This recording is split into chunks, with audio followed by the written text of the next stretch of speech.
1400 വർഷങ്ങൾക്ക് മുമ്പ് പ്രപഞ്ച സൃഷ്ടാവായ ദൈവം തമ്പുരാൻ മാനവ സമൂഹത്തിന് മാർഗദർശനമായി വേദഗ്രന്ഥങ്ങളുടെ അവസാനത്തെ പതിപ്പായ വിശുദ്ധ ഖുർആൻ സമർപ്പിച്ചു.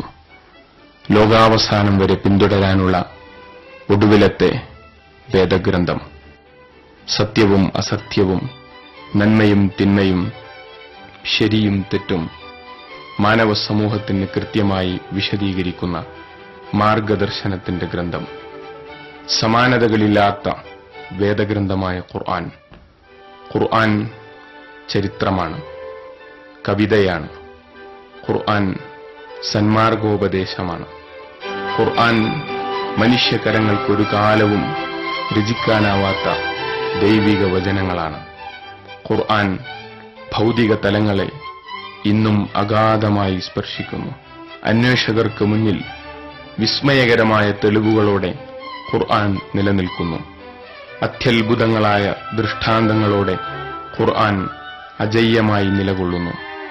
20-ാം നൂറ്റാണ്ടിൽ സാങ്കേതിക വിദ്യകളുടെ പിൻബലത്തോടെ ചുരുളഴിഞ്ഞ നിരവധി ശാസ്ത്ര സത്യങ്ങൾ 1400 വർഷങ്ങൾക്ക് മുമ്പേ ഖുർആനിൽ പ്രസ്താവിച്ചിരുന്നു. ഖുർആൻ ശാസ്ത്രഗ്രന്ഥമല്ല, എന്നാൽ ആധുനിക ശാസ്ത്രം കണ്ടെത്തിയ വസ്തുതകൾ ഖുർആനിൽ ആധികാരികമായി അവതരിപ്പിച്ചിരുന്നു. വിവിധ സത്യങ്ങൾ മനുഷ്യർക്ക് സ്വായത്തമാക്കാനായിട്ടില്ല. ഖുർആൻ അല്ലാഹുവിന്റെ വചനങ്ങളെന്ന് തെളിയിക്കപ്പെടുന്ന വസ്തുതകളാണ് അവ. 7-ാം നൂറ്റാണ്ട് പ്രകൃതിയെയോ പ്രപഞ്ചത്തെയോ കുറിച്ചുള്ള മനുഷ്യരുടെ അറിവ് വളരെ പരിമിതമായ കാലം. അന്ധവിശ്വാസങ്ങളിലും അനാചാരങ്ങളിലും കുരുങ്ങിക്കിടന്ന അറബ് ജനത, അവർ പിതാമഹന്മാരിലും ഗോത്രത്തലവന്മാരിലും അവരുടെ യുദ്ധ നൈപുണ്യത്തിലും മാത്രം വിശ്വാസമർപ്പിച്ചു.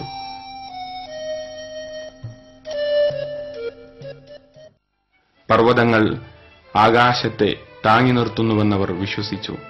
രണ്ടറ്റത്തും വൻ പർവ്വതങ്ങളോട് കൂടി ലോകം പരന്നുകിടക്കുന്നുവെന്ന് അവർ കരുതി.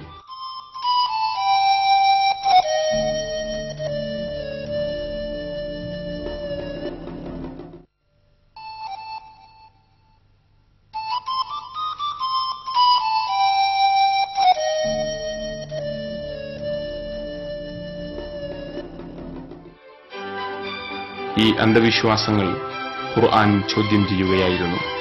സൂറ അൽ റഅദ് 2-ാം വചനത്തിലൂടെ അല്ലാഹുവാകുന്നു നിങ്ങൾക്ക് കാണാവുന്ന അവലംബങ്ങൾ കൂടാതെ ആകാശങ്ങൾ ഉയർത്തി നിർത്തിയവൻ. ഭൗതിക ശാസ്ത്രങ്ങളുടെ ശാഖകൾ ജന്മം കൊള്ളാത്ത കാലം ഖുർആനിൽ പ്രപഞ്ചോൽപത്തി, മനുഷ്യ സമുദായത്തിന്റെ ഉത്ഭവം, അന്തരീക്ഷ ഘടന, ഭൂമിയിലെ ജീവൻ സാധ്യമാകുന്ന ഘടകങ്ങൾ എന്നിവയെക്കുറിച്ച് പറഞ്ഞിരുന്നു.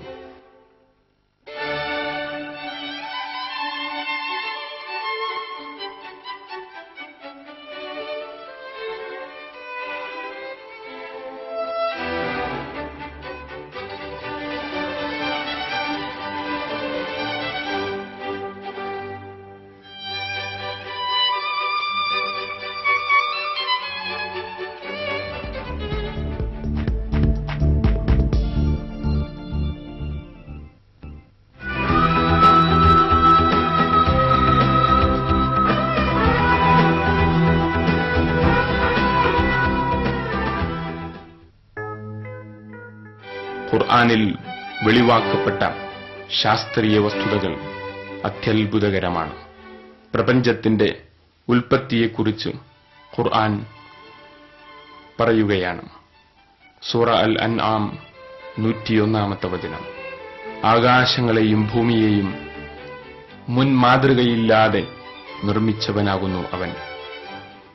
ബഹിരാകാശ ഗവേഷകരുടെ അഭിപ്രായത്തിൽ ഒരു വൻ സ്ഫോടനത്തിൽ നിന്നാണ് പ്രപഞ്ചം രൂപം കൊള്ളുന്നത്. ബിഗ് ബാങ് സിദ്ധാന്തം എന്നതറിയപ്പെടുന്നു.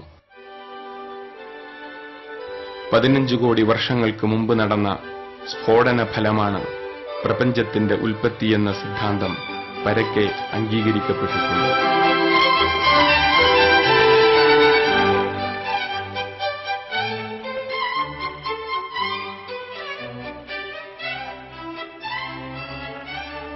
ദ്രവ്യം, ഊർജം, സമയം എന്നിവ സ്ഥിതി ചെയ്യാത്തൊരു കാലമായിരുന്നു സ്ഫോടനത്തിന് മുമ്പുണ്ടായിരുന്നത്.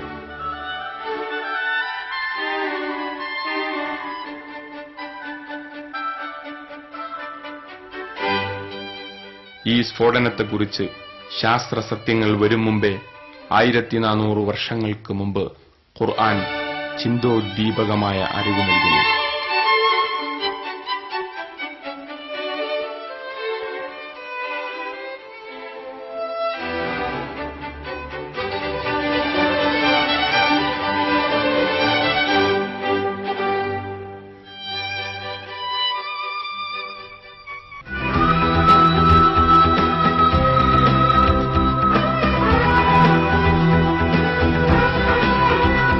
പ്രപഞ്ച വികാസം.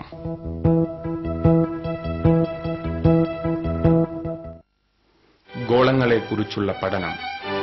വളർന്നു വികസിക്കാത്ത കാലം.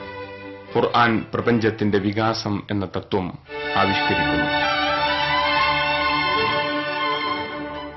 അദ്ദാരിയാത്ത് 47-ാം വചനം. ആകാശമാകട്ടെ, നാം അതിനെ കരങ്ങളിൽ നിർമ്മിച്ചിരിക്കുന്നു. തീർച്ചയായും നാം അത് വികസിപ്പിച്ചുകൊണ്ടിരിക്കുന്നു.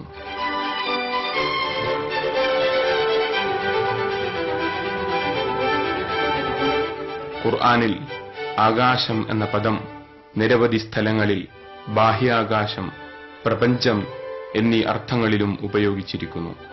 പ്രപഞ്ചം വികസിച്ചുകൊണ്ടിരിക്കുന്നു എന്ന ഏറ്റവും പുതിയ ശാസ്ത്രീയ നിഗമനം തന്നെയാണ് ഖുർആൻ ഇവിടെ വിശദീകരിക്കുന്നത്.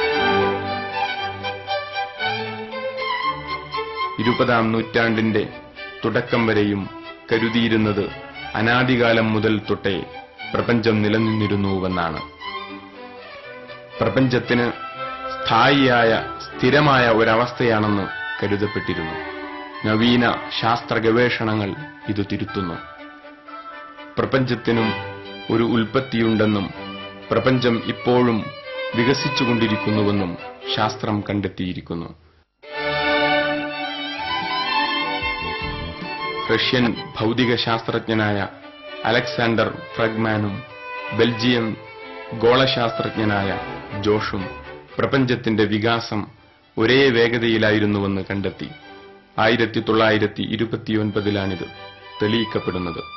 നക്ഷത്രങ്ങളും താരസമൂഹവും പരസ്പരം ചലിച്ചുകൊണ്ടിരിക്കുന്നതും അകന്നുകൊണ്ടിരിക്കുന്നതും അമേരിക്കൻ ബഹിരാകാശ ശാസ്ത്രജ്ഞർ കണ്ടെത്തിയിട്ടുണ്ട്. പ്രപഞ്ചത്തിന്റെ വികാസം ഈ കണ്ടെത്തൽ വ്യക്തമാക്കുന്നു.